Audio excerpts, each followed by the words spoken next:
Michael Jordan's longtime agent, David Falk, said LeBron is probably in his top 10 players of all time, and went on to say this, quote, "I really like LeBron, but I think if Jordan had cherry-picked what teams he wanted to be on and had two other superstars, he would have won 15 championships."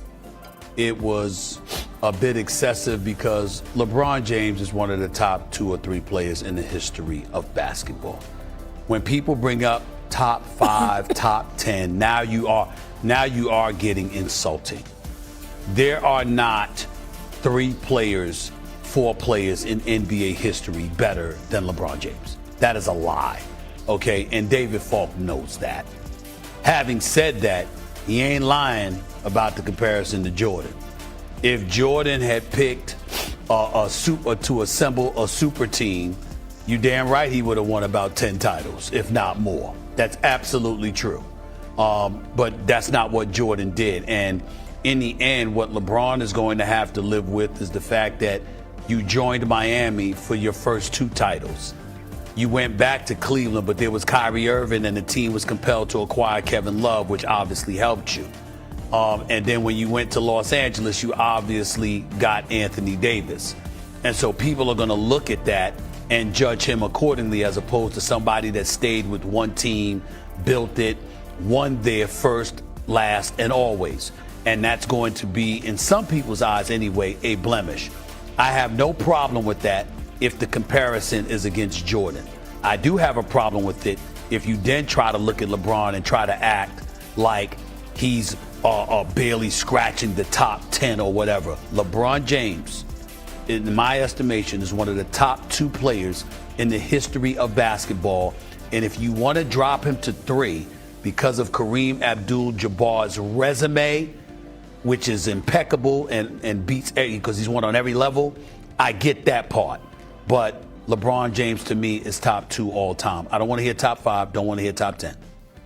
Let me say at the outset, clearly LeBron James is a great player in any era. You'd be foolish to suggest otherwise. His longevity, his statistics are amazing. I think what makes Michael the GOAT goes way beyond the court. I think on the court, Michael obviated the center position. Prior to Jordan, you needed the Elijah Wans, the Ewings, the Kareems, the Bob Lanairs. And the way Michael played, he made it unnecessary to have a great center. Look who he won the championship with: Bill Weddington, Dickie Simpkins, Bill Cartwright. And I think that had a huge impact on the game. Secondly, and perhaps even more importantly, I think Michael individually broke down every barrier that existed for professional basketball players, and in particular African-American professional basketball players, to become national marketing brand ambassadors. So the whole generation of LeBrons and Kobe's and Steph Curry's having their own shoes and being in commercials did not exist before Michael came in the game. Magic didn't have it, Bird didn't have it, Dr. J didn't have it, Kareem didn't have it. And I think that's a preponderant impact. I think third, I believe he's the first NBA player to become a billionaire. I believe he's the first NBA player to become a majority owner of an NBA team. And finally, he had a tremendous impact on fashion. He changed the look of the way the players play with the long shorts. He made bald is beautiful. And so I think beyond comparing statistics, who had more points, who averaged more, even who had more championships, I think Michael's impact is extremely broad and deep in what he did to change the game. I don't think any other player in history had that kind of an impact. The simple truth. Stephen A. Smith wanted it on the record, and David Falk lit the fire. Michael Jordan isn't just great. In the GOAT debate, he's in a different lane. Falk, Jordan's longtime agent, said what most people only hint at. If Jordan chased super teams the way stars do today, he might have won 15 rings. Stephen A. respects LeBron's greatness, calls him top 2 or 3 ever, but he refuses to let people casually shove Jordan down to make room. Because when Jordan is the standard, the comparison breaks. His career ended clean, complete, finished. Others are still chasing that ending. Start with the moment everyone remembers. Jordan dropping 40 at age 40. Not a feel-good night. A warning. Longevity is nice, but defiance lasts forever. And behind it is a resume that doesn't bend. 6 finals, 6 championships, 6 finals MVPs, 0 losses, no dragged-out goodbye, no unfinished chapter. It ended loud. LeBron's story is historic and still growing, but chasing greatness and finishing it are not the same thing. And that's why this point hurts, because it forces people to rethink the super team era entirely. Jordan never went out recruiting co-stars. He set the bar and made everyone around him rise to it.